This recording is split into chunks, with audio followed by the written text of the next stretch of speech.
For many years now, the model Jenny McCarthy has been one of the leading voices against vaccinations for kids. And you can see online everywhere she is dubbed an anti-vaxxer. There's a website called Jenny McCarthy Body Count that documents how many people have died from preventable diseases because they didn't get the proper vaccinations. In fact, not too long ago on Twitter, she asked a general question, what are you all looking for in a mate? And people started responding back, someone who vaccinates their kids. She's basically been one of the main proponents of this false idea that there's a link between vaccines and autism. And she's been hammered for it in the media, anywhere she goes, really.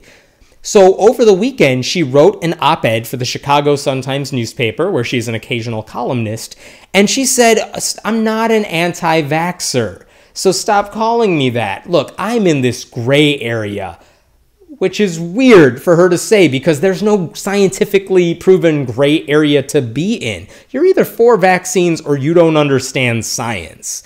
And the thing is, in this op-ed piece, she tried to defend her views that all the things people say about her are just not true.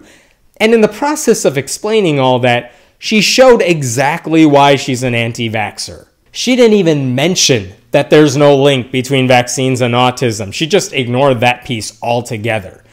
She also went on to say that vaccines are just overprescribed and she wants people to take less of them at a time without any reason for doing that other than your own paranoia. She also said she's never told any other families not to vaccinate their kids, but that's not how herd immunity works. When she doesn't vaccinate her own kids, she's putting other families in danger. And not only that, even though she says, I've never told other families not to vaccinate their kids, when you go around spreading misinformation and lies, it's possible other people are going to listen to what you have to say. And unfortunately, there are a lot of parents out there who think if Jenny McCarthy says it, then it must be as credible as if a doctor says it. And so they believe it. So even if she didn't directly tell them not to vaccinate their kids, she indirectly has been doing it for many, many years. Jenny McCarthy also stressed that she just wants the amount of toxins in vaccines to be reduced. But as Phil Plait so brilliantly said in a Slate column, the amount of toxins in vaccines is negligible. There's no way those toxins can do anything to the level that she's claiming. And furthermore, botulinum, which is the thing that we use in Botox, which Jenny McCarthy loves to promote, is one of the most lethal toxins out there. It's not that Jenny McCarthy has a problem with toxins going into her body. She loves it. But only when it's Botox, not when it's a vaccine that could actually save someone's life.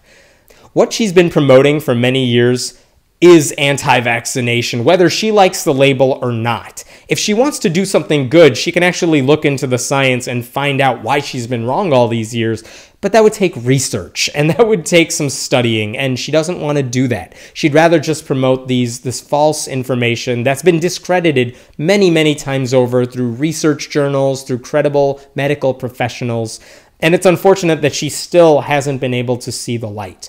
So I guess Jenny McCarthy body count is still going to be up for a long time, and unfortunately, the numbers on there are going to continue to rise until she either uses her soapbox to explain why she's been honestly wrong all of this time, or until parents stop being so gullible that they listen to what she has to say for advice on what to do with their kids. Don't listen to Jenny McCarthy. Listen to your doctor. I promise you the doctor knows more.